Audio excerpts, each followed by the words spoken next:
meeting today, do you? Is it, what's it on? Oh, it's a graphic novel, Ah. or it's a graphic memoir. You don't know if I watch the Bills game, do you?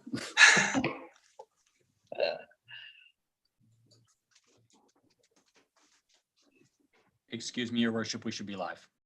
Okay, thank you, Chris.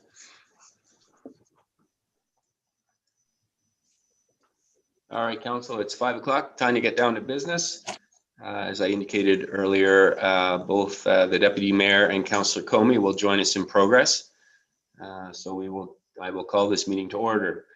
Today, we acknowledge that this event is taking place on the traditional territory of the Indigenous peoples of Turtle Island, including the traditional lands of the Anishinaabe, the Haudenosaunee, and the Ojibwe peoples, and on lands connected with the Lake Simcoe Nottawasaga Treaty of 1818.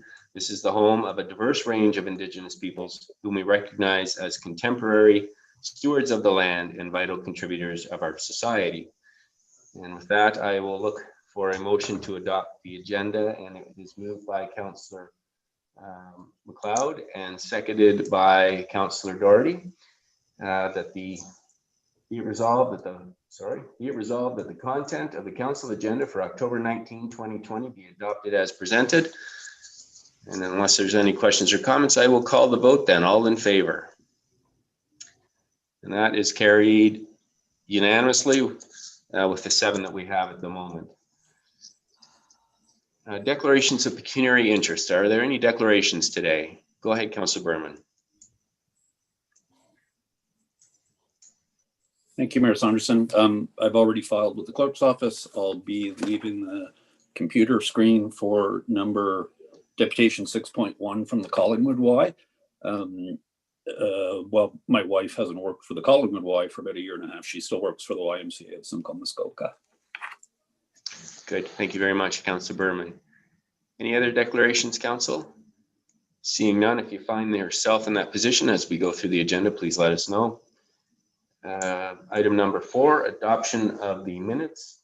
And it is moved by Councillor Doherty and seconded by Councillor Madigan. Be it resolved that the minutes of the regular council meeting held September 28, 2020 and the special council meeting held October 7, 2020 be approved as presented. Are there any errors or omissions, Council, before I call the vote? Seeing none, all in favor? And that is carried unanimously. Thank you. Is there any business arising from the previous minutes, Council?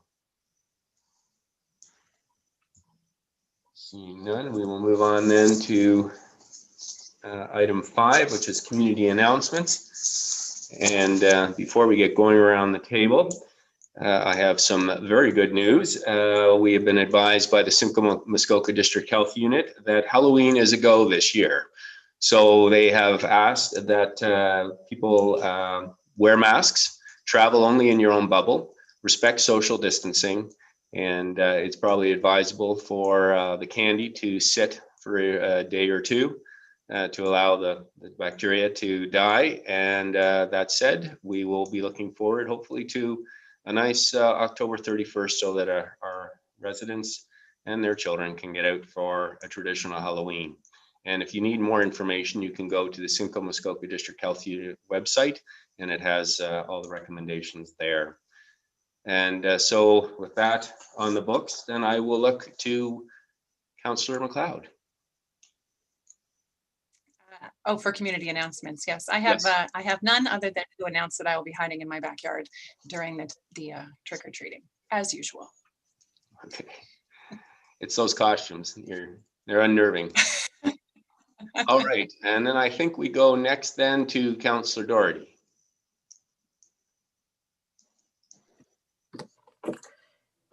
Thank you. Actually, I think it's Councillor Madigan, but I'll go anyway. My apologies, Bob. Just to advise council that I attended the AMO Waste Management Task Force meeting via Zoom last week, and I will provide council and the public with an update at council meeting next week. Thank you, Councillor Doherty. Councillor Madigan. God bless you, Mayor Saunderson. Thanks for coming back to me. I have nothing tonight other than a very good yay that Halloween is a go. I know the community and the kids and this kid here will be looking forward to it. So hopefully everybody has a safe night. Thank you very much. Thank you, Councillor Madigan. Just remember, if you bring your treats to Town Hall, you got to share them. Now we go to Councillor Berman. Thank you, Mayor Saunderson. I'll be in Councillor McLeod's backyard as well, if it's an open invitation. I have two. First of all, everybody got the release that about Councillor Jeffrey. I had the privilege of being a scrutineer for her during the FCM election, and she was elected again to the National Board of Directors.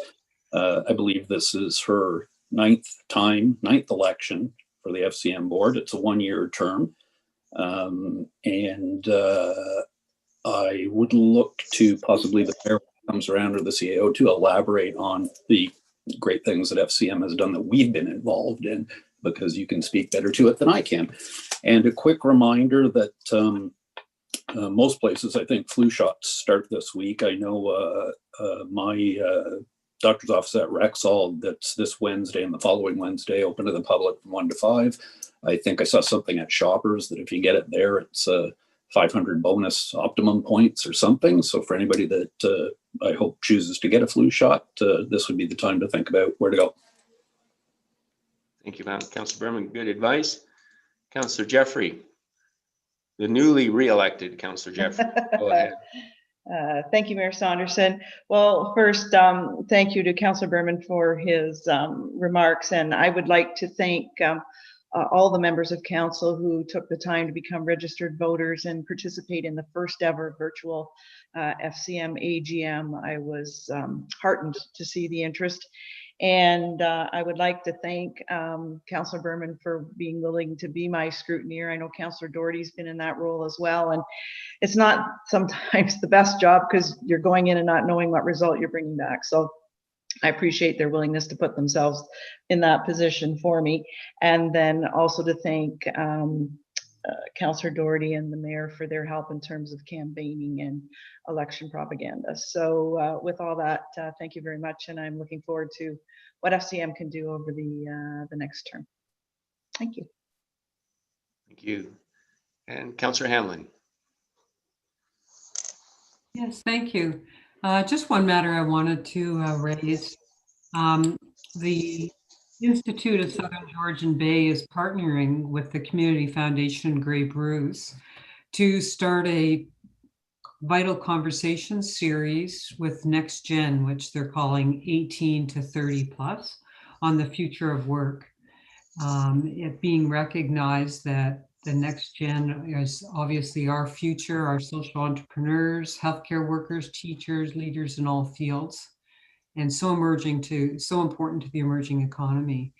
So these events are free. They're being hosted through Eventbrite, and one can look at eventbrite.ca, Vital Conversations with Youth. The first is on October the 20th, which is tomorrow, and the next one on the 22nd. Thank you. Thank you, Councillor Hamlin. The Institute does some great work, so I look forward to those. Picking up from Councillor Berman's comments, again, congratulations to Councillor Jeffrey on her re-election to the FCM board. I think you've been there now for over 9 years, and you've served on the both the Ontario Caucus and the FCM board, and you've been a real advocate for the small urban municipalities and the important role that they play in the Canadian Federation, and have served as chair of a number of very important committees over those years. But to follow up on the Councillor Berman's comments, FCM has advocated for and received from municipalities HST rebates annually, and this is a significant amount of money and continues to grow every year. They advocated and received for the municipal gas tax funds, which bring to Collingwood revenues of approximately $580,000 annually, and the county receives the other half of that. FCM advocated for and received a one-time doubling of the gas tax dollars in 2019, so an additional funds of approximately $580,000 for Collingwood. And FCM has advocated on behalf of municipalities through the COVID-19 pandemic and the most notable success being the $7 billion that were earmarked for municipalities across Canada. And that resulted in Collingwood receiving about $753,000 through the federal government for COVID costs, and another $163,000, I think, for the transportation cleaning, and phase 2 applications, I think, are in the works. So certainly the work of FCM has benefited Collingwood and Ontario in many ways, and more importantly, or as importantly, represents the interests of small municipalities. And if you consider that in Ontario, small urban municipalities represent 75% of the 444 municipalities, that's over 330 municipalities. So it's a very important role. And we thank you, Councillor Jeffrey, for your continued involvement, and wish you every success on our behalf. And I'm going to do the next portion of my announcements with a mask on, because I just came back today from the 10th birthday celebration of the Collingwood Library at its current location. And we raised a flag today that was designed by Collingwood resident Ava Fisher. She's the creator of the flag, and it was wonderful to raise the flag and to mark this historic event. CEO Hay gave some incredible history of the growth of libraries in Ontario, and certainly our library fulfills a multiple of roles over in that building, and not the least of which is it was played a critical role in identifying the needs for youth at risk in our community, which resulted in the Barbara Wider House, and it continues to do that. And so we celebrate this anniversary with all our residents in Collingwood, and please take a drive by and appreciate that beautiful flag. And the last piece announcement I have is that this week through County Simcoe is the Waste Reduction Week. And so from October 19th to 25th, we're looking at further reducing our waste and improving on our diversion throughout Simcoe County. We are one of the leading regions in Ontario with over 60% diversion, and we're trending up towards 70. And those numbers have increased, in fact, since we've gone to the bi-weekly alternating recycle and garbage collection. So we're encouraging everybody to use those green bins regularly. And with the upcoming battery collection on November 6th, or November 2nd to 6th, sorry, as well as the yard waste collection, it's a further opportunity for us to make sure that the materials in our that where otherwise go to the garbage are being diverted to alternate uses, so that we are recycling and reusing and cutting down on our waste generation. So please help me this week in celebrating that. And I notice we've been joined by the Deputy Mayor. Deputy Mayor, do you have any community announcements? Thank you. I don't have an announcement, but I do have a conflict of interest that I would like to declare. Okay, go ahead, please. So if I may at this time, and it's I declared it at the time of the vote for our last SIC meeting. It's under Standing Committee report, and it's 9.1. And it's T 2020-11 Highway 26. And this is the water main project, and the brokerage that I'm with. We have a number of properties in that area that we represent. Me, not directly, but the brokerage certainly does. So as a result, I'll step away at that time. Thank you. Thank you, Deputy Mayor. And then this brings me to item 5.1. And before I hand it over to Tanya Mazur, Manager Mazza, today is the recognition of our first Poet Laureate's term coming to a conclusion. Day Merrill has served well beyond the appointed time, and she has done a tremendous job. She's created an incredible body of Collingwood work and has been a wonderful pioneer in her role. And I look forward to watching. She will now become our first Poet Emeritus. So she moves on to that role, and then we will be welcoming our new Poet Laureate, Claudia Ferraro. And so with that being said, I will pass it over to Manager Mazza.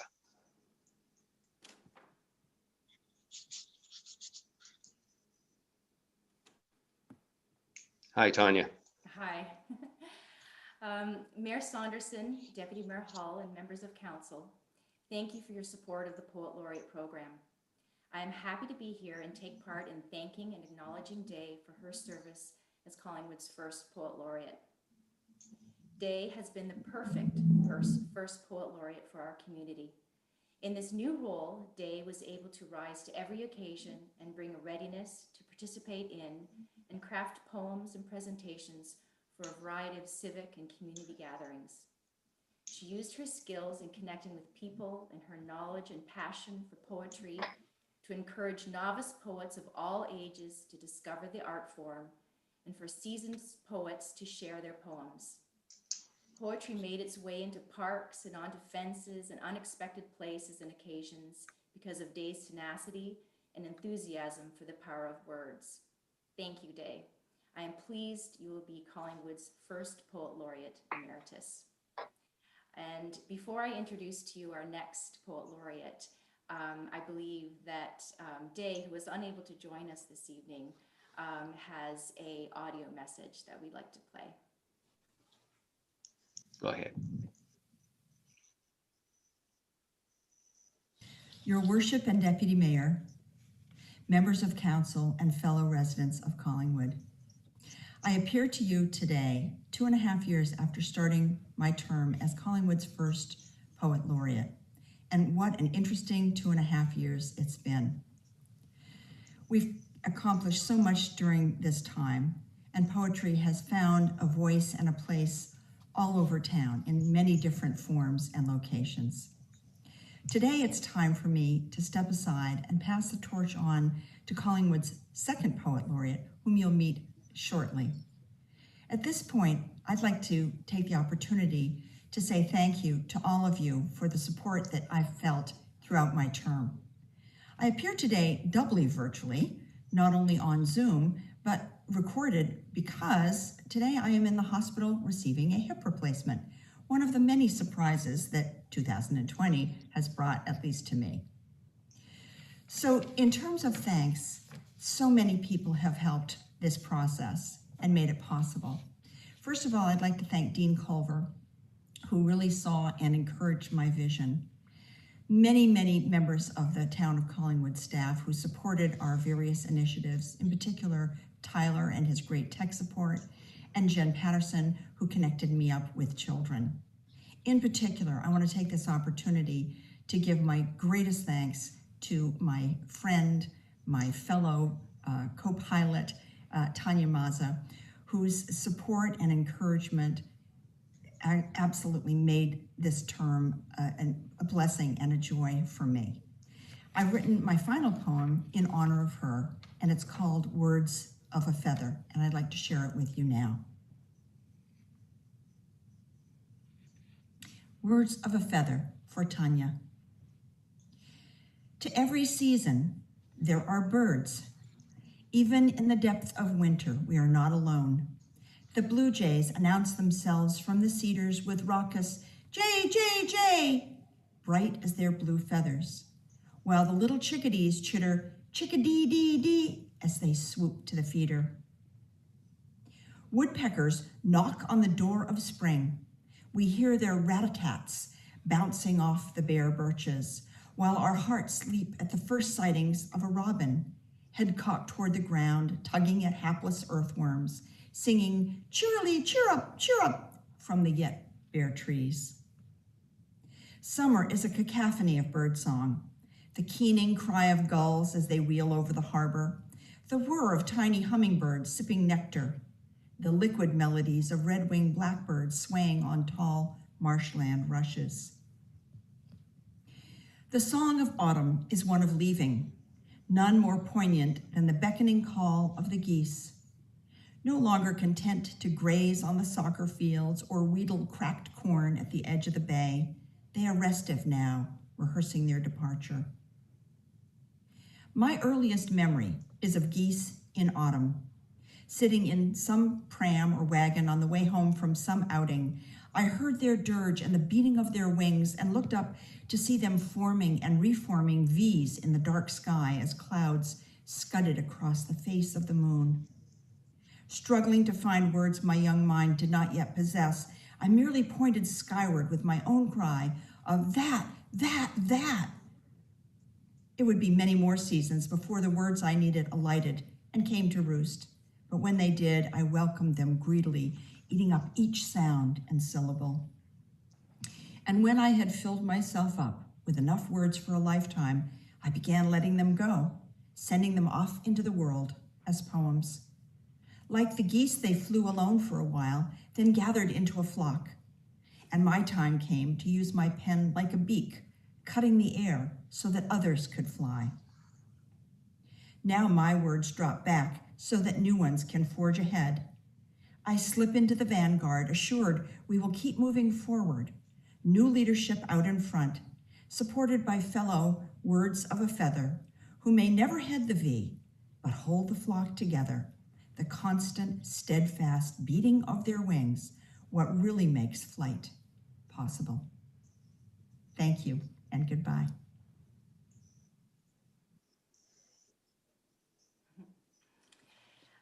So now I am thrilled and excited to introduce to you Collingwood's next Poet Laureate, Claudia Ferraro, whose 2-year term will commence now until the end of September 2022. A poet, writer, student, and advocate for the environment, Claudia has had her poetry displayed at Dalhousie Art Gallery and published in Fathom, a literary magazine for both Dalhousie and King's Universities, of which she is a senior editor and head of their social media and marketing team. Raised and educated in Collingwood and currently residing in Ottawa, Claudia enrolled in the creative writing program at Dalhousie University in 2017. There, she led workshops and open mic nights and received recognition for her work from credited poets and writers, including the current Poet Laureate of Halifax. I'd like to invite Claudia to say a few words and share a bit about her vision for her term, as well as recite one of her poems.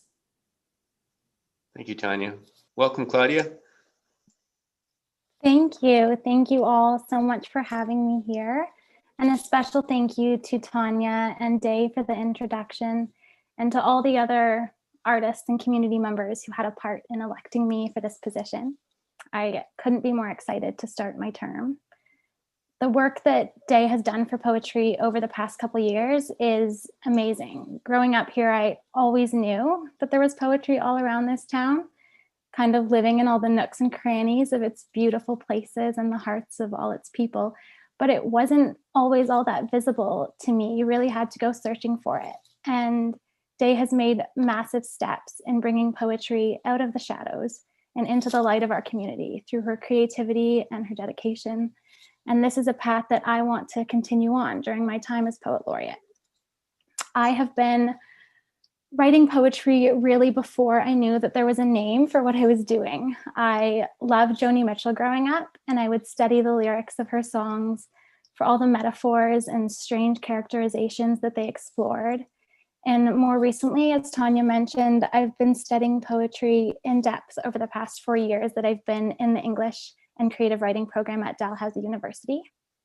And my time in Halifax has not only allowed me to create great relationships with amazing and inspiring Canadian writers, but has also prepared me for coming back home and bringing this appreciation for the spoken and written world into my own community.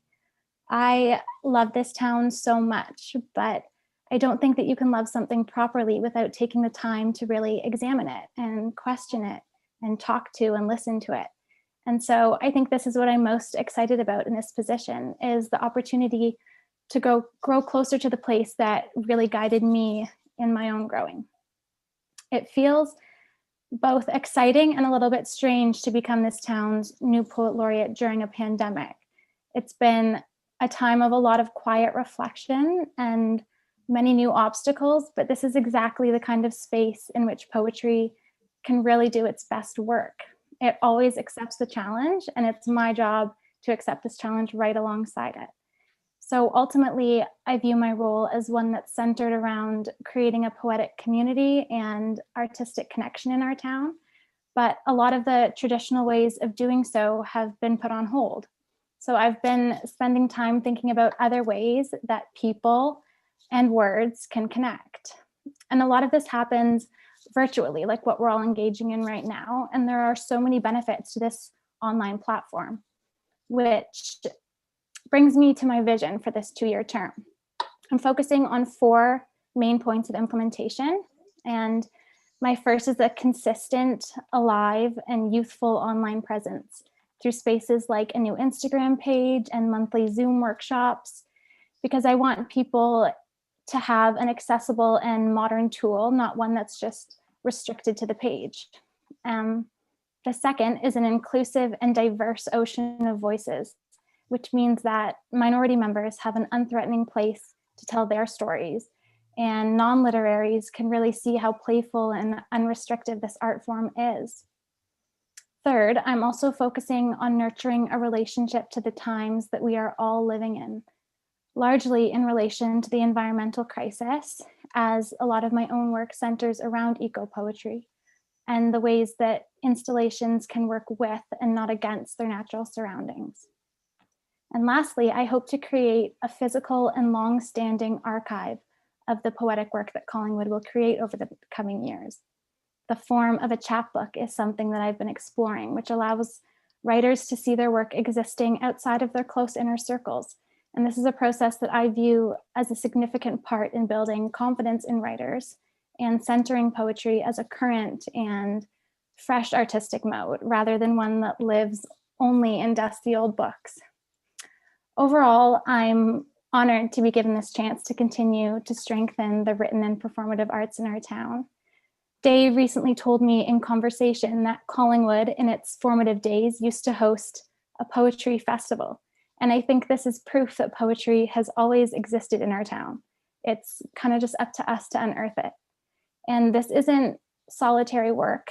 I'm very aware that my voice can only say so much and reach so far. So beyond creating poetry and projects for the town, I feel like the most important part of my job is opening the door for others to pass through. I want people to see how cool poetry really is. A lot of people around my age especially don't think that they like poetry. But to me, if you like music, then you like poetry. If you like reading or writing in any capacity, then you like poetry. And if you like theater, then you like poetry. It is one of the most broadest forms of expression that there is. And in this sense, there is a place for every individual within it. Collingwood has always been where I turn to for inspiration in my own work. And so I hope that all community members feel welcome in reaching out and participating alongside me in this journey. I also wanted to take a quick minute here, as Tanya mentioned, to share a poem that I wrote for the application process for this position, which was to be centered around the topic of sustainability. It's a piece that came to me sort of all at once when I was babysitting my nephew and I was watching him play in the gardens in the back of his house. And it's titled "The House That Bends." The house that bends. When my 3-year-old nephew asks me if the dew on the grass is the earth crying, I cry too. I know it isn't really, but why dismantle such a necessary purview?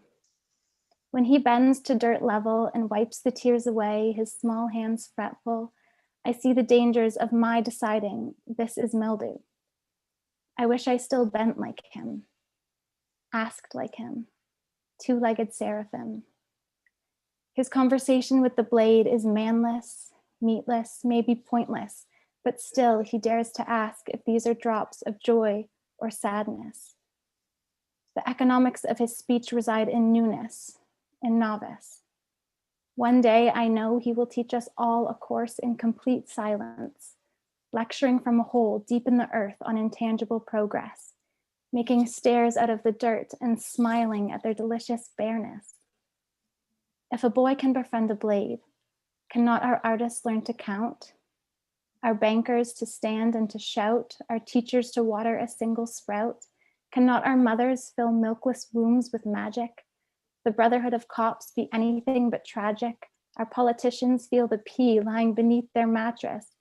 Yes. So, when I see him next, I will apologize for handing over a home with heavy hinges, with floorboards that are fake and flake at their fringes, with roofs that are rotting with regretful choices and grass that doesn't cry, but bleeds amongst corpses.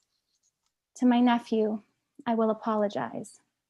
Then I promise I will strategize. That is to say, fantasize. That is to say, realize that with closed eyes and open minds, the wind belongs in the same category as prognosis.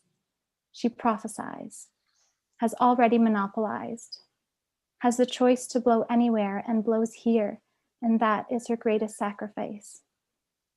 So, to the children disguised as grown-ups, I say, don't just grow up, grow in to the earth and to ourselves, grow out of old habits and constant doubt, grow backwards and grow down and grow all about. Grow smaller, grow simpler, grow to middles that don't end. Keep growing and keep reaching and keep asking, how can I, like a blade in the wind, like a mind without age, like a map without borders, how can I bend? Thank you. And thank you to Town Council for letting me speak at this meeting and introduce myself to all of you. It's been a certain pleasure. Thank you, Claudia. And we want to thank Day for sending her words our way over the last 2 years. We wish her all the best in the surgery. And we look forward to a new term with a new voice. And that was a wonderful poem. Thank you, Claudia.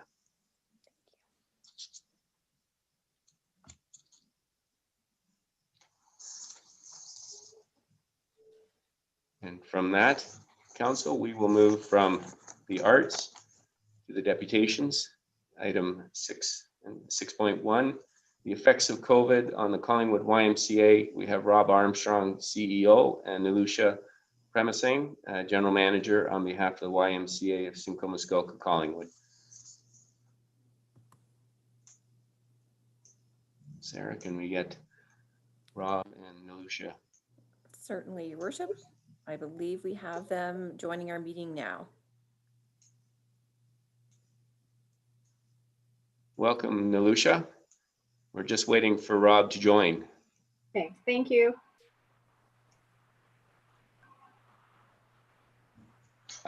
Oh, Your Worship, I'm here now. Okay, welcome to both of you. You have 10 minutes and I will pass the floor to you. Thank you, Your Worship. And Deputy Mayor Hall, councillors and staff, thanks to all of you for giving us an opportunity to speak this evening. My name is Rob Armstrong and I am the CEO of the YMCA of Simcoe Muskoka. Here with me is Nilusha Premasinghe, General Manager for the Collingwood YMCA. In your pre-meeting package, we included our slide presentation as well as a letter of support from your local community roundtable. We will take the first 6 or 7 minutes of this presentation to review these slides and then have the time for questions. Next slide, please. The YMCA has a rich history of over 150 years of meeting some of the most critical needs related to the well-being of the human spirit, mind, and body. In many communities where the Y is present, there is evidence that upstream health interventions are helping the overall well-being of the community, including a representation of users from diverse socioeconomic backgrounds. In mid-March, as cases of community transmission were confirmed, all of Canada's provinces and territories declared states of emergencies. And with that, we saw students retracting from schools to their homes, along with almost every industry coming to a grinding halt. The Y followed suit as the Parks and Rec Department of Collingwood closed its facilities in the town of Collingwood. With the closures came social isolation, and the Y responded quickly by launching free virtual programs for children, youth, and adults. Later, we responded by reopening the emergency childcare centers to essential workers in order to provide the support that was required in communities. Next slide, please. We reacted quickly to stop taking fees from our participants as we wanted to remain sensitive to the financial needs of the families we serve. As a charitable organization, this was the right thing to do. In order to respond to the lack of revenue, we had to make some very difficult decisions, from laying off staff to closing 3 health, fitness, and aquatic centers in Barrie, Orillia, and Parry Sound. These closures will help ensure that we have the best opportunity to reopen and serve our members in communities such as Collingwood. The pandemic affected the Y's cash flow, much as it did many other organizations. We understand that we are not in a unique situation from the perspective of reduced income. However, as a charitable organization with a limited fiscal risk threshold, we are working very hard to minimize the impacts that reopenings in our communities will have on our organization. At this point, I'm going to ask Nilusha to speak to the next few slides. Thank you, Rob. If you can move to the next slide, please.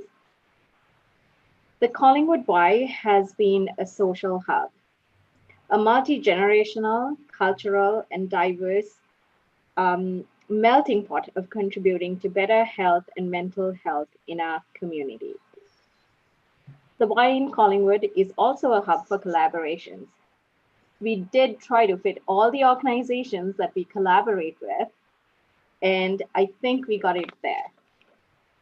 All these collaborations help with providing upstream interventions for health in our community. Our programs with the Georgian Bay Family Health Team, the hospital, and many other social organizations acts as a preventive measure for needing healthcare interventions and hospitalizations later down the line.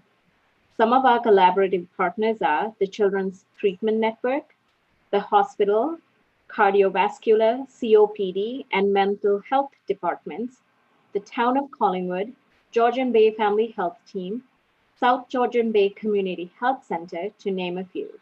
And I hope this helps you understand the breadth of our programming in Collingwood.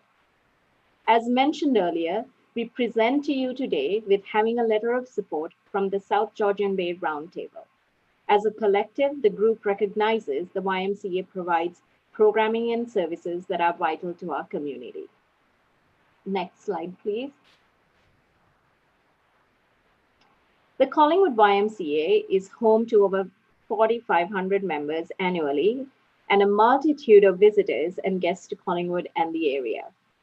We provide financial assistance to approximately 850 individuals with a simplified financial assistance process. It is our mission to be dedicated to the growth of all persons in spirit, mind, and body. The Y contributes to many intangible social assets, such as social inclusion, reverse inclusion programming for those with physical disabilities, psychological well-being, psychosocial well-being of children, youth, and adults, and their mental health. Next slide, please. This slide will provide you a snapshot of the Y in Collingwood. The Y has always been a viable operation, and we can continue to do so with a member return rate of 45%. This is our current situation as shown on this slide. Yes, we will have all service providers, yes, we have seen all service providers have a loss of revenue. And as we continue to maintain our building, in order to maintain it in good condition, we spend approximately $25,000 per month. With closing the Y due to the pandemic, we currently have 53 staff on layoff and also the loss of some vital services to our users. We depend 100% on user fees to operate the YMCA. We do not receive federal or government grants to help with operations. Our financial support program is sustained by donations. The lack of opportunities for our community is our biggest loss. The negative impacts of society by shutting down these positive outlets for residents is a real long-term loss in the physical and psychosocial well-being of our community. Rob, I believe the next slide is yours. Thank you, Nilusha. Next slide, please. There we go. It's important for us to let you know that the Y has applied to many different sources of funding. You can see a number of them listed here. Today, we would like to bring forth a funding request to the town of Collingwood, primarily to help with us in the area of infection prevention and providing an effective air ventilation system within our building. The request we have brought forward is a direct relation to preventative measures as stated by the Simcoe Muskoka Health Unit and the Chief Medical Officer, Dr. Charles Gardner, in infection prevention. As mentioned earlier, it is also a recommendation that has been reviewed and supported by the town's Community Roundtable, which is helping advise on appropriate actions related to COVID-19. We are asking for support as we view Collingwood as a global community and we want to provide the safest possible experience when it comes to our participants, as what and how we do impacts our residents and the hospital. Next slide, please. Our request is based directly as a result of the pandemic and adhering to safe infection prevention practices when serving our community. The first 5 items you see here deal with infection prevention and air quality. For example, we will hold all group fitness classes in the gym, which has the high ceiling, 2 air supply units, and as additional infection prevention measures, we hope to include a few HEPA filters in the space. We want to make sure that being indoors can be safe, because the flip side is a long winter of social isolation and a lack of opportunities for physical activity, which we all know can affect our mental and physical health in a negative way. The 6th item on the list is to assist us in continuing to provide financial assistance to our community members to ensure they maintain good health in mind and body. Nilusha has had many conversations with our members, and they are eager to know the details on how they will stay safe indoors. Next slide, please. The YMCA of Simcoe Muskoka recently surveyed its membership, and 702 Collingwood members responded. Of those, 45% indicated they thought they would return within the first 3 weeks of opening. 19% indicated they thought they would be cautious for 2 to 3 months. And approximately 36% indicated they may not be comfortable rejoining at all. Our operational plan has been built on the data we collected through a survey, as well as taking a look at national YMCAs and their member return rates. Some Ys across the country have seen a return rate as low as 20%. This information is translated into our staffing and cleaning schedules. We will remain vigilant and adhere to all provincial and health unit guidelines for safety.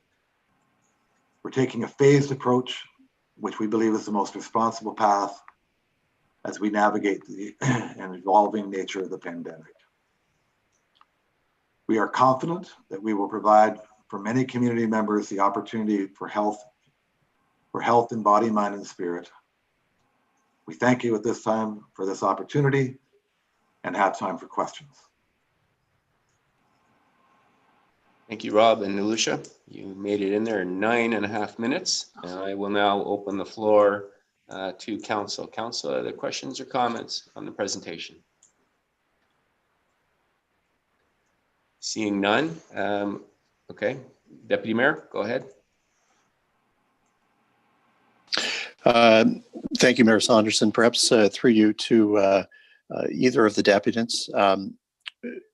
Two questions, I guess. First, just an acknowledgement of thanks and recognition that the value of the YMCA, that the services across all spectrums, play within the community. There's no, I'm not questioning that. And my 2 questions have nothing to do with the service. They have to do with the fact that I'm sure that people in the community will want to know to differentiate the Y, say, from other health club providers. So I guess the 2 questions would be, one,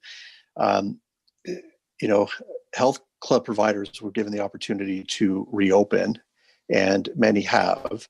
And I think that there will be people in the community who will want to know that, okay, you're asking for money, which is fair, but why haven't you reopened to date? So that would be question number 1.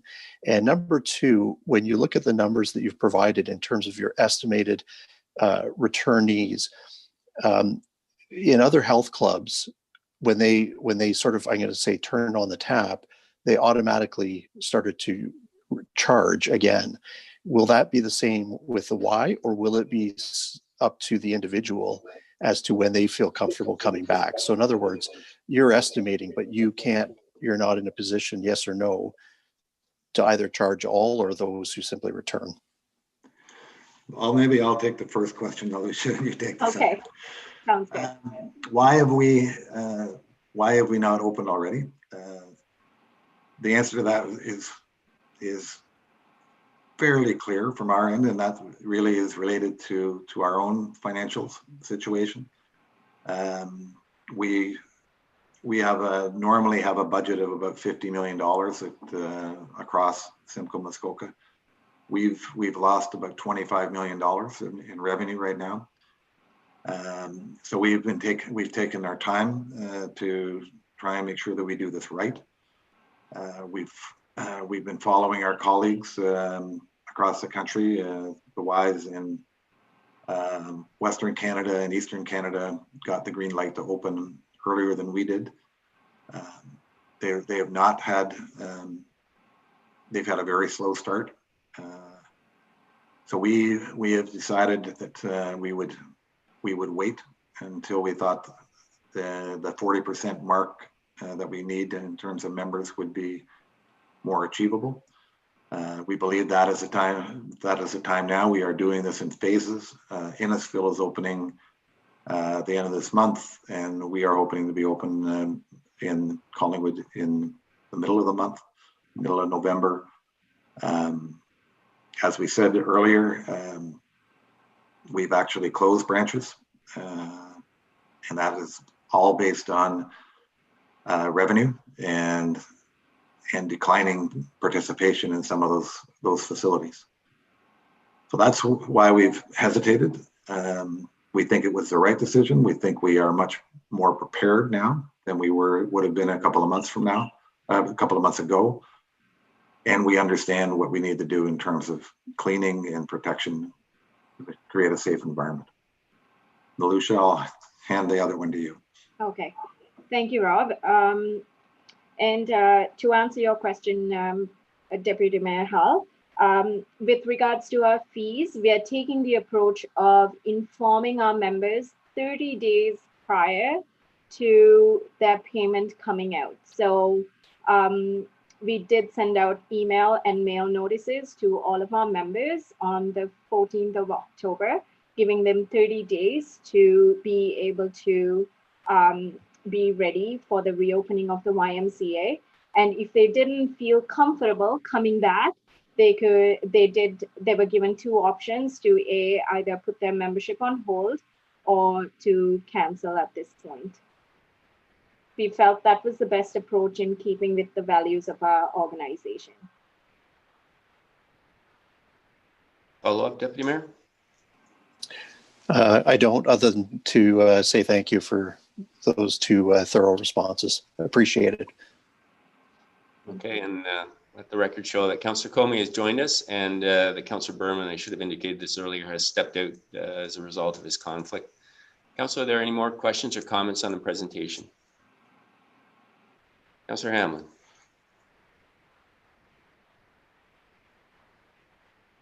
Thank you. Thank you very much, through you, Mr. Mayor, to our deputants. Thank you so much for your presentation. Although I'm not currently a member of the Y, I have been historically, and I find it, in Collingwood, it is a fantastic facility that so many of our families enjoy. And I have to say, it's, I don't really compare it to health clubs because of the range of ages that are there, the families and the little kids, and plus all of the other services that you do, particularly in conjunction with the hospital and other main service providers in town. But the question I have is, gyms have, I was listening carefully to the discussion around having fitness classes in the gym, and I guess that being an initial focus point to start. And I know in areas that have slipped back into stage 2, they're closing gyms again. But also I know, and so I'm getting to the question, I do know that HEPA filters make a huge difference, and certainly some health providers like dentists have embraced that full on, so that the air in their facilities is perfect. So my question is then, will these filters that you're proposing actually make classes in the gym safe for attendees? From a health So if I may answer, thank you, Councillor Hamlin, for your question. So we are taking a multi-pronged approach with keeping people safe. So access into our building will be strictly appointment-based, and every participant will need to take a health screening prior to entering, and there will be a date and time stamp that they can show us on their mobile device for those who have it. For those who don't, we'll have a different process in place. Our class numbers will be limited so that there is a minimum of 2 meters of space between participants. And we are only having classes in our one room, which is the gym, which has the highest ceilings. And we have really good airflow in the gym. And also we want to upgrade our MERV filters. So we want to go with a higher MERV rating for our air filtration system. So what does this mean? It means changing out the filters more frequently. And we have to just make sure that we go with the right filtration or the air filter that works with our HVAC systems, and as well as the HEPA filters. So, and also with disinfecting and cleaning the space after every class, we have time allocated for those purposes.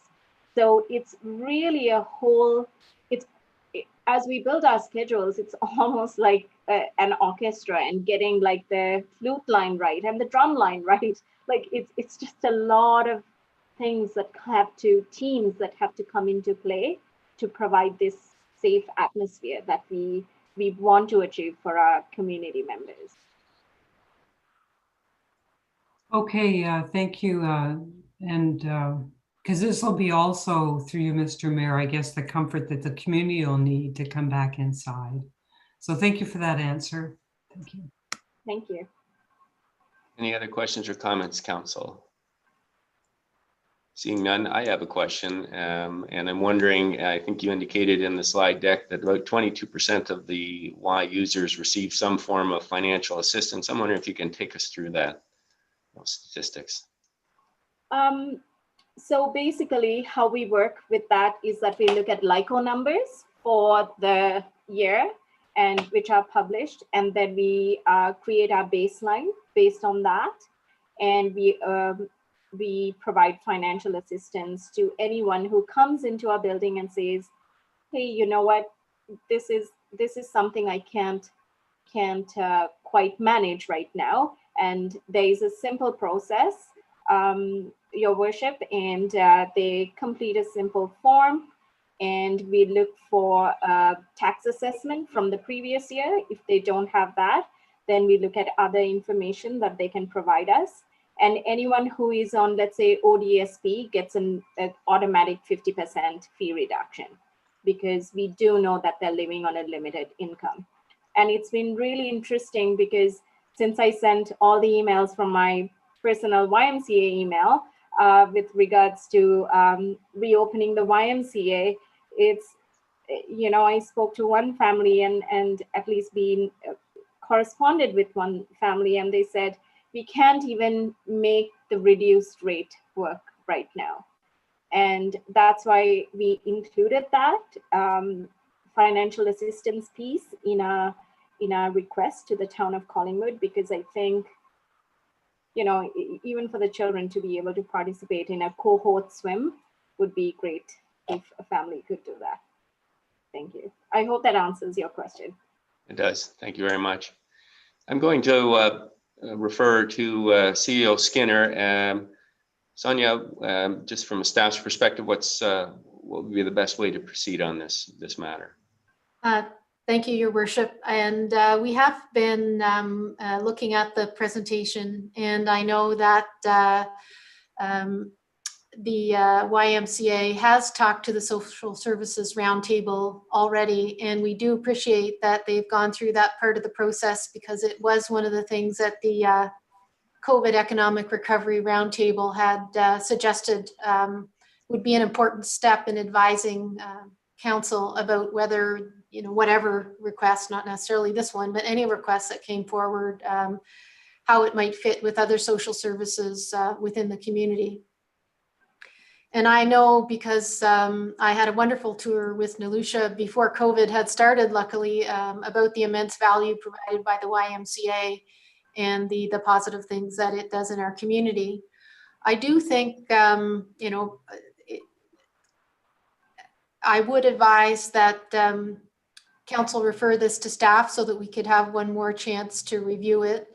Some of the things that I would like to do to augment the social services roundtables report is look at other opportunities for funding, linkages to those who have leadership or accountability for some of the areas that the Y supports, like mental health and housing. Look at the contributions from others and the role of the municipality in alignment with our COVID fund.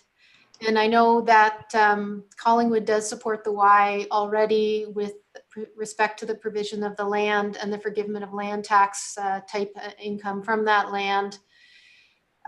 However, it is, as I mentioned earlier, and many others have mentioned, very important in our community and for the well-being of our overall community.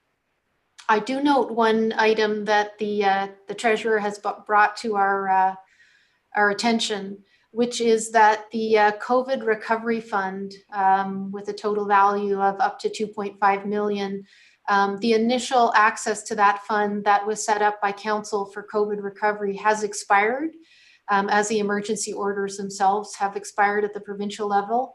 And should we move forward with this request, it would require also a motion to reestablish that by council. So I would recommend that this be referred to staff for a chance to look at it one more time, but that is at the decision of council. Thank you. Thank you very much, CAO. So I will look to council then if there is a mover for a motion to refer this to the CAO and a seconder. So I've got Councillor Jeffrey moving and Councillor Madigan seconding. Are there any questions or comments then before I call the vote? Seeing none, all in favor? And that is carried unanimously. Thank you very much, Rob and Nilusha. And we will be working our way through this, and we will be in touch. So thank you. Thank you very much for the opportunity. Thank you. Bye. Bye-bye. Sarah, if you can bring back Councillor Berman, please. All right. So we have full contingent of council here then, and I will invite the clerk to bring in our second deputation, the Collus asset proceeds, Tim Fryer. Your worship, Mr. Fryer is joining us tonight via telephone, so he should be with us now. Okay. Mr. Fryer, can you hear us? Yes, I can. Can you hear me? Yes, we can. So you've got 10 minutes. Go ahead, please. Thank you, Mayor Saunderson and members of council. I appreciate being able to speak to you, albeit in another situation of not being able to appear before you. Recently, I've communicated to council on the issue of inequities in municipal taxes, and with the most recent projection on 2020 showing similar surplus results, I plan to present further. That will be for during budget discussions, and then there are some other key matters that I also expect to be addressing you on. With these pending ones coming in the near future, I felt it best to bring this CADI progress update to you now to work towards closing it out. In the brief I provided to you earlier, I noted the following 9 specific elements I wanted to expand on with you today. Element number 1, the 2-stage CAD, final sales terms, and gross proceeds, net of third-party debt, confirmed to be totaling in excess of 31 million, indicates a very successful outcome for Collingwood taxpayers and Collus electricity ratepayers. So considering the circumstances of the extended and unusual divestiture process Collingwood undertook, I was very surprised that there wasn't some sort of summary analysis completed by either the consultant or staff. Time doesn't allow me to go over the fact-based detailed summary I have compiled, but based on my knowledge as a staff resource participant in the first stage sale process and a council member decision maker in the second stage, I believe my findings confirm the EPCOR sale result is as positive an outcome as possibly could have been achieved. The second element is another key feature of the CAD's terms of agreement is the 25-year guaranteed lease term for the use of the Collingwood Operations Centre. Value will exceed $5 million and ensures long-term customer localized service. This one and other municipal electricity customer benefits of the EPCOR transaction support that it was a success. The third element, for comparative purposes and to provide further evidence that the CAD was a success, the most recently reported sales of Ontario Local Distribution Company were Aurelia's $26.4 million and Peterborough's $53 million, both net of third-party debt. One major difference between these LDCs and Collus was that Aurelia and Peterborough both own their operations center facilities, and thus likely there is no similar ongoing annual lease payment for them. Another major difference would be the size of the customer base for Peterborough of 37,000 customers, double the size of Collus. Essentially, when all is considered, it certainly appears that these other divestitures were very similar in value to what Collingwood received. This is another positive indication of success. The fourth element, the second stage of the CAD process garnered $18.5 million in gross proceeds for Collingwood, while their partner Electra, formerly Powerstream, received $15.2 million. As a result of the EPCOR transaction, during the term of the partnership, even though it was a 50-50 ownership model, approximately $3.3 million more in proceeds were garnered by Collingwood after the divestiture was finalized. Since Collingwood had already owned the electricity asset, it is difficult to calculate accurately, but it appears that the return on investment was close to double that of Electra's. The fifth element, a key term of the EPCOR sale agreement provided that any excess cash would be paid to Collingwood as part of the final proceeds. This particular term is highlighted because it confirms that the former Collus policy of reinvesting earnings rather than paying over a direct shareholder dividend was a very good one and sustainable one. This was the case in part because reinvestment was made into capital assets that both earned an annual 7% rate of return and eventually garnered an 80% premium value upon sale.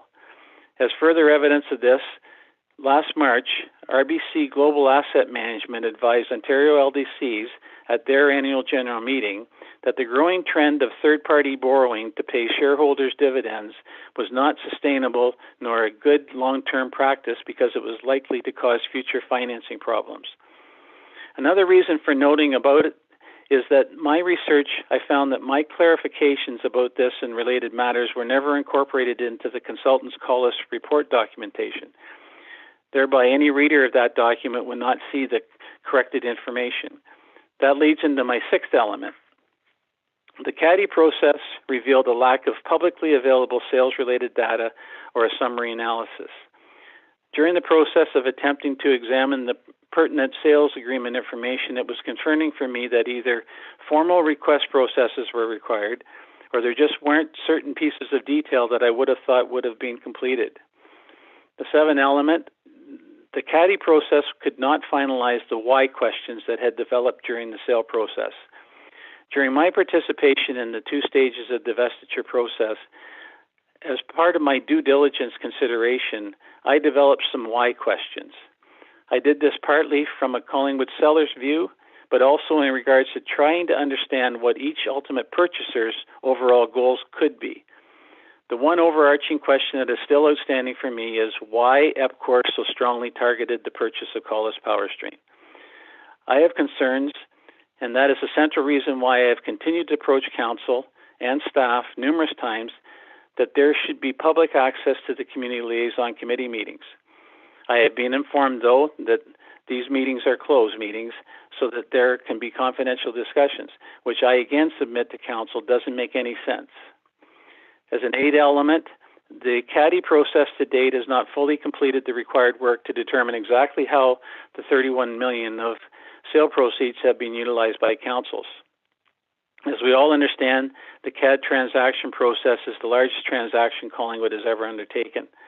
From my taxpayer point of view, documentation about how the funds were utilized must be part of any final summary report. In this regard, of course, some expenditures and earlier investments are known, such as the roughly $14 million for recreation facilities after the first stage of sales proceeds were received. As I noted earlier, though, in my opinion, other major allocations cannot be determined until the outstanding data requests I have made are fully provided. There are some current steps, though, that, like the crucially important $2.5 million allocated towards assistance for community COVID-19 impacts. I'd like to take the opportunity I have here today to submit to Council that effectively distributing some, if not all, of that $2.5 million is vitally important because local businesses and support agencies like the YMCA and Out in the Cold are essential to the lifeblood of our community. In my opinion, this type of direct municipal assistance can have a multitude of benefits as the money spent to assist will exponentially reverberate throughout our community. I plan to review the uses with Council further in the future. As a final element, after completing the CADI process work, I will be able to then determine if there is a need, and if so, how best to provide my findings to the public and other interested parties, such as the members of the Electricity Distributors Association. As you probably would expect, I have seen a great deal of interest on the EPCOR transaction results from both outside and inside our community. Currently, based on my findings to date, it has led me towards establishing an information website that will be called collingwoodpublicutilities.com. It is still being constructed, but eventually it will provide current and historic details of the former Collingwood Public Utilities Commission and the related corporations that I have operated here for over 125 years. It is not intended in any way to be a blog, but it may also cover municipal service delivery aspects of water and electricity provision for Collingwood in the future. That is my general overview of the detail I've accumulated to date. I have noted that there still is outstanding work that needs to be done. I plan to continue to ensure that Council is aware of the CADI related work at the appropriate times. I will provide a copy of my presentation to you afterwards, and I appreciate your indulgence and am prepared to respond to any questions that there may be at this point in time. Thank you.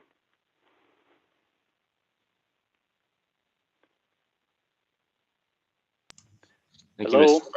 Fryer. Okay. Yeah, I will take questions. Council, any questions or comments for Mr. Fryer? I'm not seeing any, so thank you very much, Mr. Fryer, for your comments. Okay, thank you. Yep, good night. You too. And that, Council, brings us to item 7 on the agenda, which is the consent agenda. And I'm just briefly going to pass it over to the clerk because we're going to make sure that we, the distinction between pulling an item and commenting on an item is clarified so that it's consistent with the way that we handle the items from the various standing committees when there's unanimous votes. So Sarah, I'll pass it to you. Thank you, Your Worship. So further to our procedural bylaw rules regarding consent items, if something is being pulled, it's being pulled for further direction.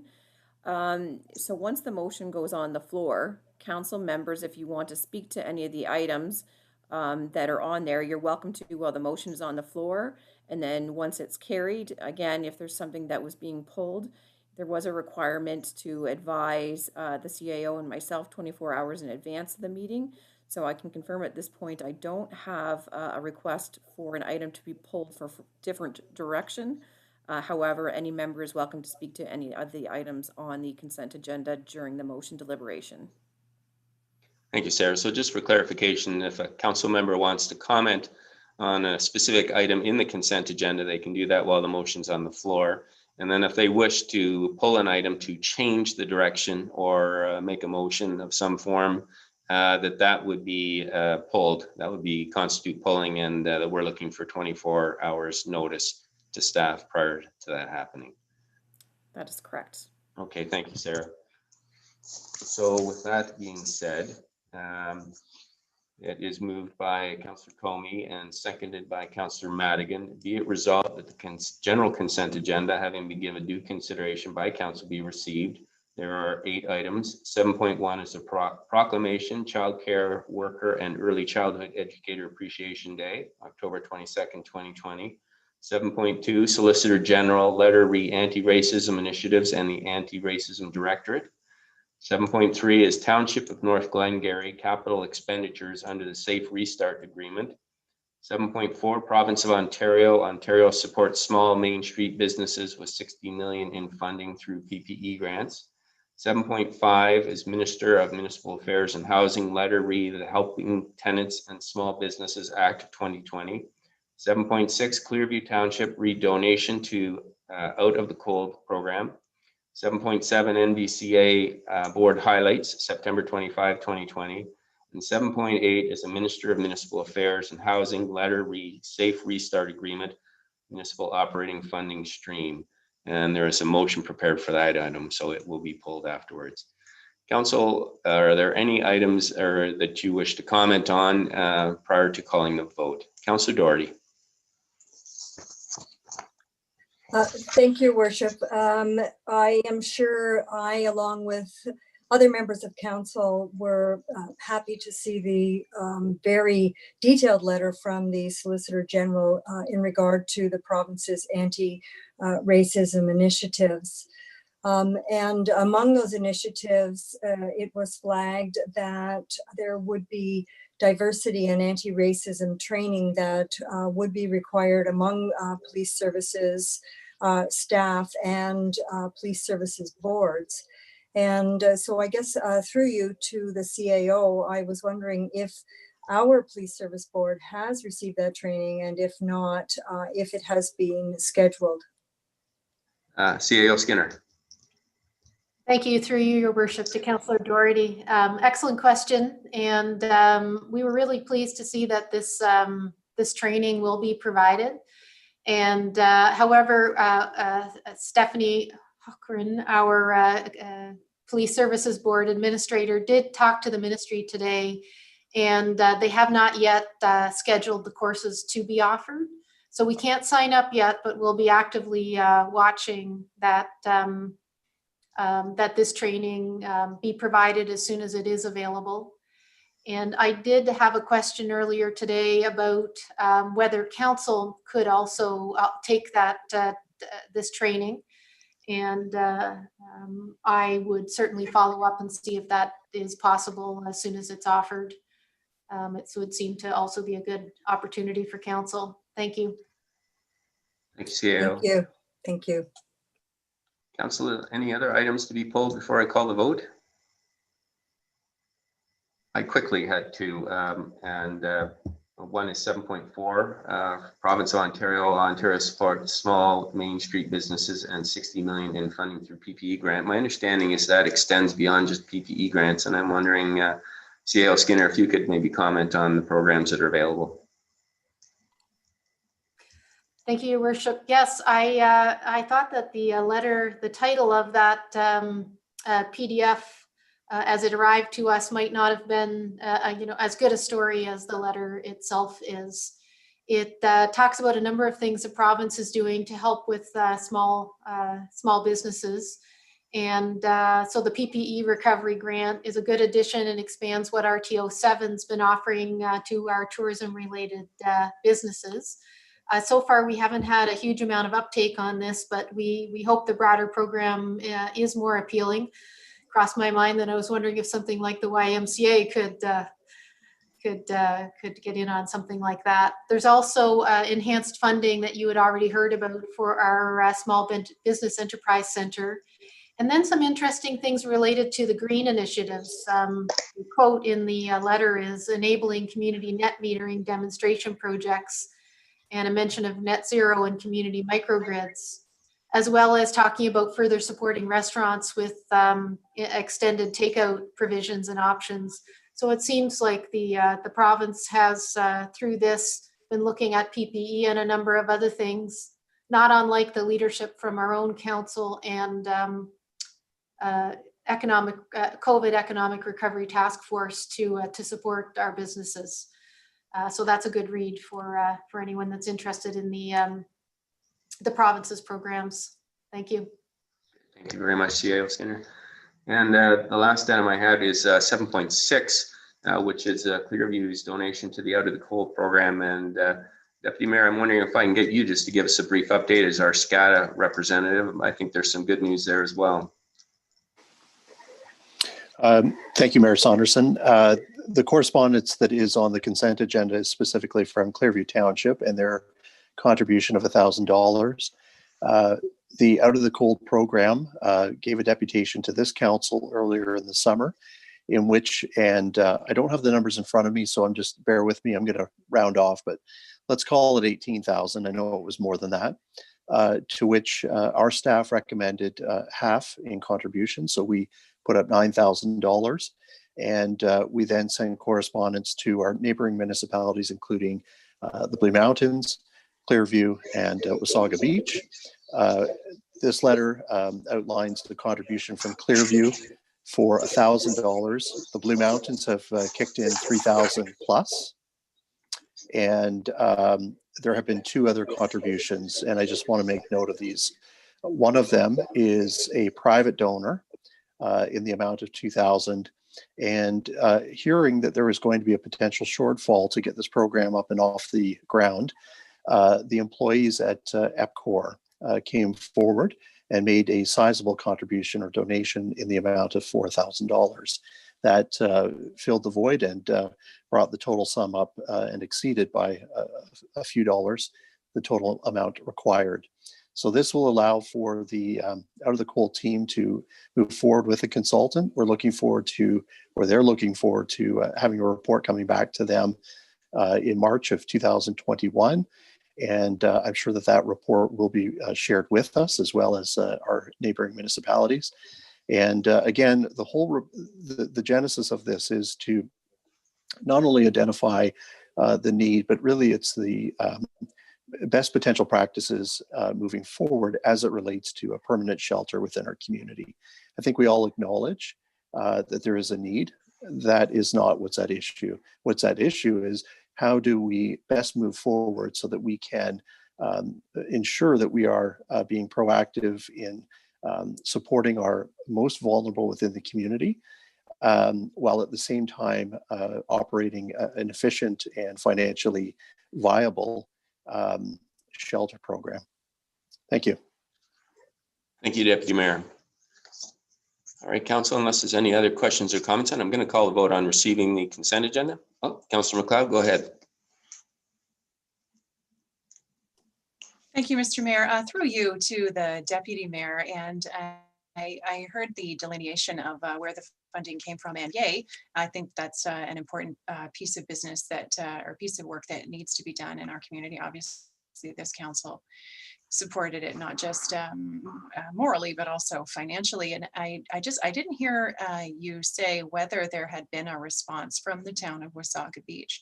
We have on our consent agenda, obviously, a letter from the township of Clearview, but am I to take it that, since you didn't mention it, that there hasn't been a response, or that there's been a response and it's been a no? Deputy Mayor. Thank you. Through you to Councillor MacLeod. So my understanding is that there was no official decline to the town of Collingwood. There was an official decline, though, to the members of the Out of the Cold committee who made the official request for the funds. Thank you very much for that clarification. Okay, then, Council. Unless there's any other questions or comments, I'm going to call the vote on receiving the consent agenda. All in favor? And that is carried unanimously. Thank you. And then on item 7.8, we do have a motion, and it is moved by Councillor Doherty and seconded by Councillor Madigan. Whereas under the Federal Provincial Safe Restart Agreement, the Ontario government is providing up to $4 billion in emergency assistance support municipalities in their response to COVID-19, with funding being provided through 4 streams: Social Services Relief Fund and Municipal Operating Funding implemented by the Ministry of Municipal Affairs and Housing, as well as funding streams for public health and transit being administered by the Ministry of Health and Ministry of Transportation, respectively.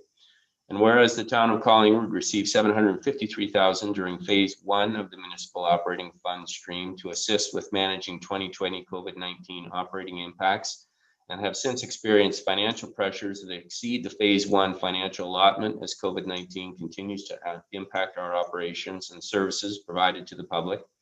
And whereas the Ministry of Municipal Affairs and Housing has advised the town of Collingwood that applications for additional funding under phase 2 of the municipal operating funding stream are currently being accepted.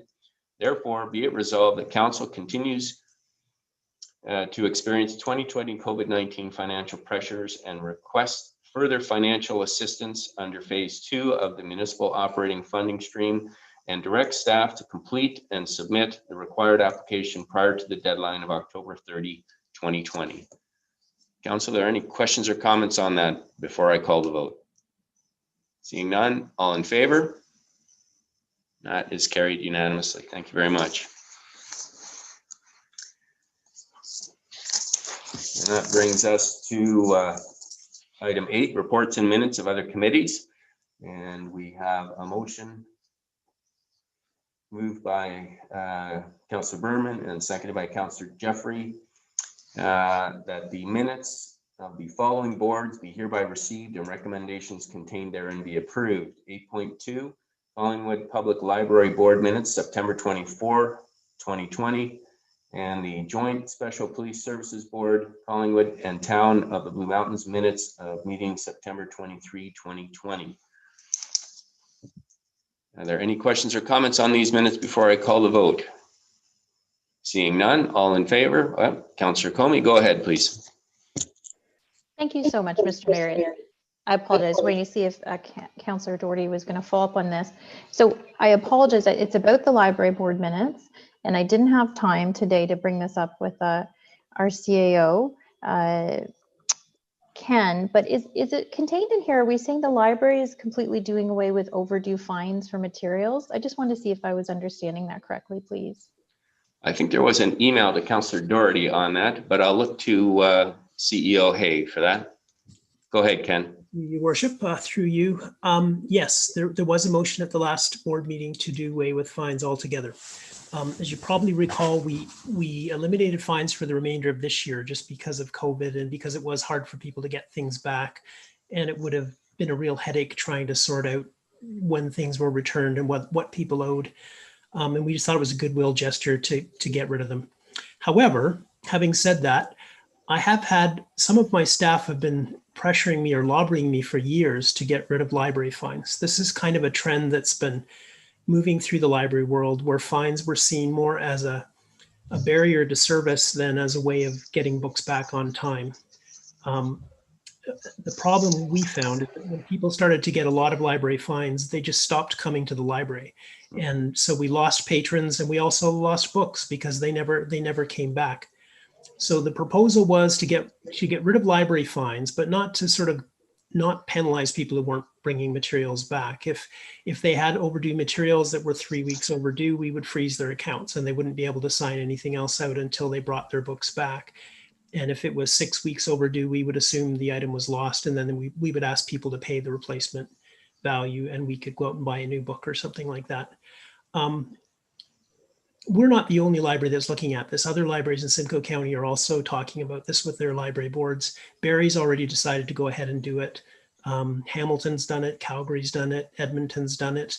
The whole province of PEI announced a couple of weeks ago that they were getting rid of library fines. So it's kind of in the air. People are talking about it. It seems to be the trend. And as I think I pointed out to Councillor Doherty, in terms of revenue in 2019, fines only made up 3.7% of our total revenue anyway. So we're not getting rid of all that much money by forgiving the fines. Thanks. Thank you, Ken. Any follow-up, Councillor Comey? Thank you, Mr. Mayor. It's interesting. I appreciate hearing that it's not entirely unusual that we're not about to become the first library in Canada to do with library fine. It makes you think a little bit. It's like what Blockbuster did once Netflix came along. The first thing they did was get rid of overdue fines. So I think it's interesting.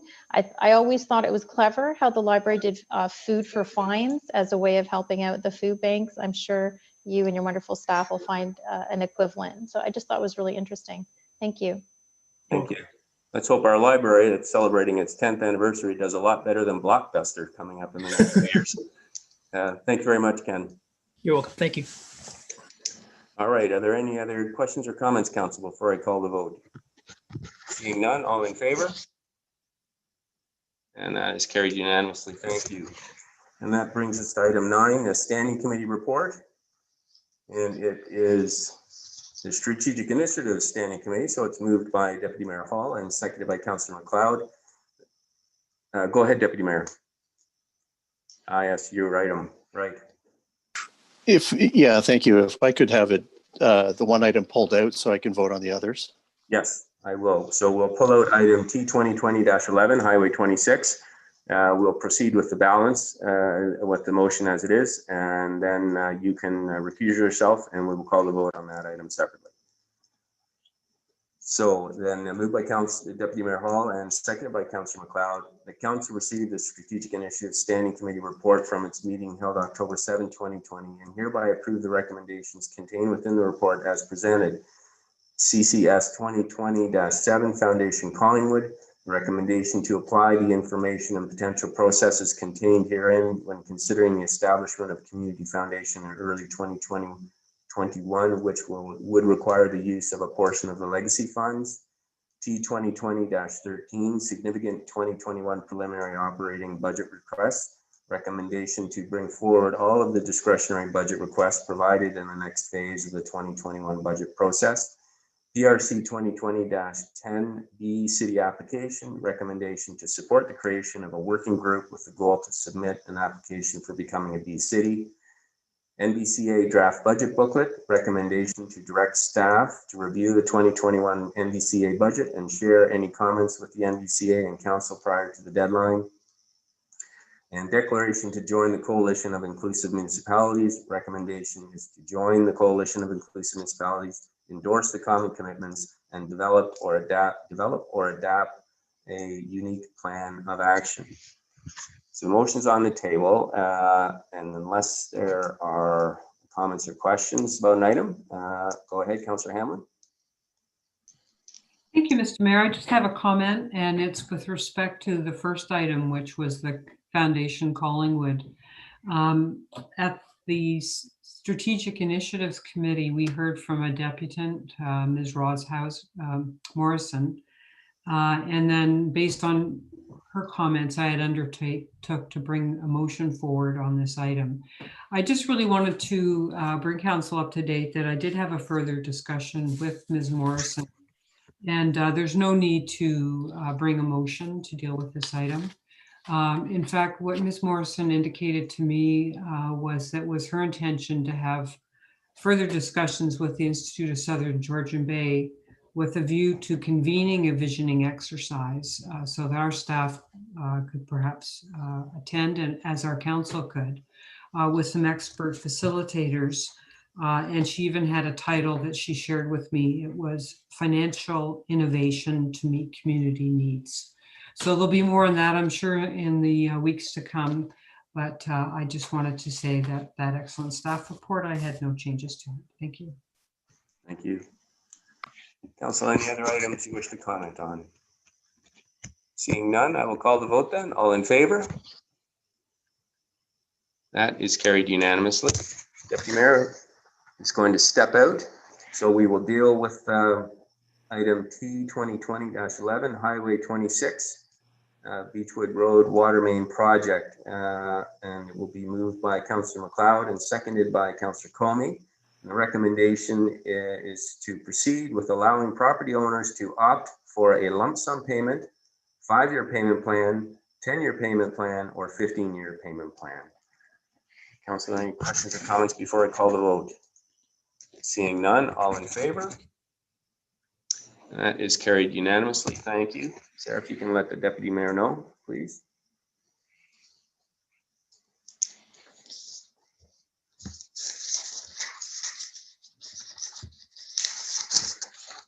This brings us to item 9.2, staff reports. And it is moved by Deputy Mayor Hall and seconded by Councillor McLeod. Whereas bylaw number 2020-40 was passed and enacted on June 15, 2020 to provide additional opportunities for physical distancing for the health, safety, and well-being of persons and to promote the economic well-being of the town of Collingwood as a direct result of COVID-19 by permitting a business to encroach onto the municipal boulevard, including sidewalks and on-street parking areas.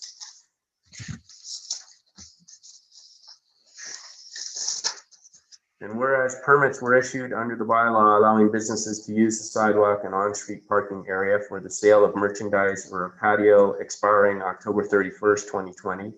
And whereas the purpose of the October 31 expiration date is to clear the sidewalks and on-street parking areas to allow for proper winter maintenance of municipal roads and boulevards. And whereas COVID-19 protocols with regard to physical distancing, capacity requirements, and protocols specific to use of indoor spaces for businesses and restaurants continue to be in place, and the boulevard encroachment permit holders have requested consideration be given to extend the period in which the permit is valid for. Therefore, be it resolved that in light of continued COVID-19 protocols, boulevard encroachments be permitted on sidewalks only until such time as they are no longer needed. That boulevard encroachment permits that provide extensions of patios onto on-street parking areas not be permitted after October 31 due to safety concerns related to snow plowing and salting of the roads and proximity of the patio to the travel portion of the road, and inability to clear on-street parking areas due to the location of the patio encroachment and bump outs along the roadway. And that businesses wishing to continue with a boulevard encroachment for the operation of a patio or merchandise display after October 31, 2020, be issued a new boulevard encroachment permit that provides terms and conditions specific to the permit holder's requirements for a winter maintenance to a standard agreed upon by the Public Works, which is to include but not be limited to the removal of snow in and around encroachment area, salting, sanding of the encroachment area, use of portable heaters, and the town would not be held responsible for any damages that may result from conducting winter maintenance on those areas. That was very long, so hopefully everyone remembers that. So council, are there any comments or questions then before I call the vote? Go ahead, Councillor Doherty. Thank you very much, Mr. Mayor. At the previous meeting, I voted against this motion because there had been a request from one of the merchants downtown to permit the patios to stay as they existed right now, including some space on, or some of the patio being allowed to extend onto parking spaces. Now, although the motion did pass as we see it now, I did go ahead and do some research among 13 or 14 municipalities, and I can confirm that in all but one case, the decision has been taken by those municipalities not to permit the patios to extend beyond the curb, as we have made the decision here in Collingwood. The only municipality that has done otherwise is Ottawa, where they will permit the patios to remain extended onto the road. And the reason being that the roads in question, which are primarily in the Byward Market, are either one way or very are not subject to a lot of vehicular traffic, and so the issues with snow removal would not be the same as we would experience on our own road. So that is, I guess, a long way of saying that I will support this motion tonight. Thank you, Councillor Doherty. Are there any other questions or comments then before I call the vote? Seeing none, all in favor? And that is carried. Opposed? Duly noted. And this brings us to staff reports, item 10.1. C 2020-13 land disposition request, Beach Street Lane.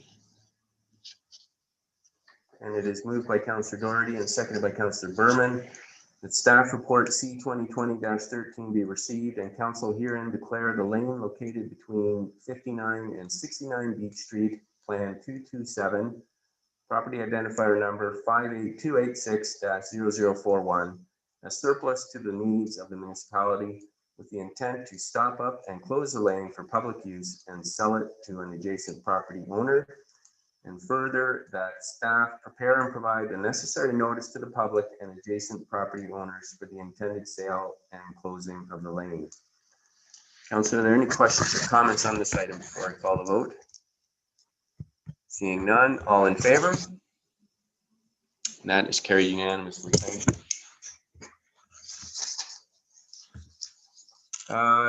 And that brings us to item 11, notices of motion. Are there any notices of motion tonight? Seeing none, county report. I have talked to the deputy mayor, and we will be deferring that to next week. And item 13 is old or deferred business. Council, is any old or deferred business tonight? And 13.2, other business. Is there any items under other business? Councillor Jeffrey, go ahead, please. Thank you, Mayor Saunderson. Just to give a very brief report on our September FCM board meeting. At that meeting, we reviewed and renewed our efforts to lead the nationwide pandemic response, and we also took steps to strengthen our advocacy on everything from housing affordability to energy efficiency, active transportation, municipal cybersecurity, emergency management, and the medical cannabis regime. And we resolved to advocate federally for national utility corridors while insisting on rigorous impact assessment and municipal engagement. We renewed our practical commitment to full bilingualism and welcomed a long-term initiative to build an anti-racist equity lens into the heart of who we are and what we do at FCM. It was a very productive and busy week. And I just picked out 4 initiatives from the committees. The environmental issues and sustainable development updated the FCM policy on the National Building Code to include consideration of affordability, long-term economic benefits, and municipal administration responsibilities. And the Municipal Infrastructure and Transportation Policy Committee discussed and approved a set of recommendations for the Infrastructure Canada-led National Active Transportation Strategy, among many other things. The Social Economic Development Committee updated their policy on the National Building Code to include a distinct focus on affordability. And the committee which I chair, Municipal Finance and Intergovernmental Arrangements, one of what I thought was a very important decision was to advocate for a federal cybersecurity certification program developed in consultation with and delivered for municipalities. And we also received exciting news on a partnership between FCM and Statistics Canada, which I think will fill some of the gap that we identified in our economic support and recovery task force. So that's a brief update. I do, excuse me, I do have the summary that I can circulate to council for a full reading. Thank you. Councillor Jeffrey. And if you can circulate that, that would be great, please. Council, any other items under other business? Go ahead, Councillor Doherty. Thank you very much.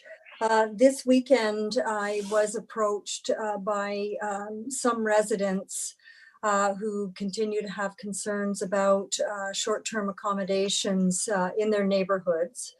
And I was able to confirm with staff that the promised report that we'll be reviewing and making recommendations relative to our short-term accommodation bylaw will be coming forward at Development and Operations in November. So I will report back to this particular individual, but just also for the interest of all residents, that is where it stands right now. Thank you. Thank you for that. All right, Council. Unless there are any others, we'll move on then to the in-camera, which is item 14.1. It is moved by Councillor Berman and seconded by Councillor Jeffrey. Whereas the clerk hereby concurs the reasons for the in-camera session have been duly reviewed and considered, and the matters are authorized under the exception provisions to conduct a closed session in accordance with the Municipal Act prior to proceeding into closed session. Therefore, be it resolved that this council proceeds in camera in order to address a matter pertaining to personal matters about an identifiable individual, including town or local board employees, A, and labor relations or employment negotiations, also item A. And item A is CAO contract negotiation. If there are any questions or comments, seeing none, I'll call the vote then. All in favor? That is carried unanimously. Thank you. It is now 20 to 7, so I am going to suggest a 10-minute recess and we will join back at 10 to 7, please.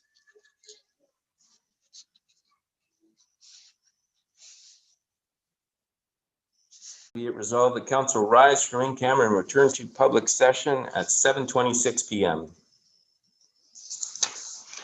Call the vote. All in favor? That is carried unanimously. Thank you. And now it's moved by the Deputy Mayor Hall and seconded by Councillor McLeod. Be it resolved that bylaw number 2020-68 being a bylaw to appoint a chief administrative officer be enacted and passed this 19th day of October 2020. And let me say before I call the vote, it gives me great pleasure to welcome Sonia aboard as our full-time CAO, and the word acting was never really applicable, but now it's off the table. So congratulations. Councillor Berman, go ahead.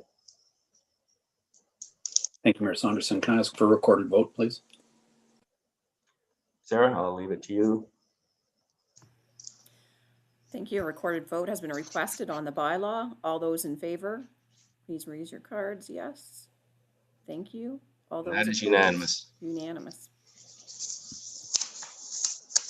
And that brings us to our last bylaw of the night. It is moved by Deputy Mayor Hall, seconded by Councillor McLeod. Be it resolved that bylaw number 2020-70 being a bylaw to confirm proceedings of the regular meeting of council held October 19 be enacted and passed this 19th day of October 2020.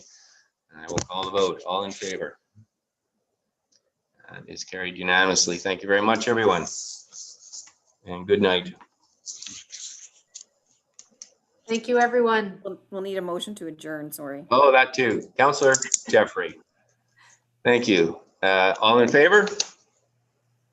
Now we really are finished.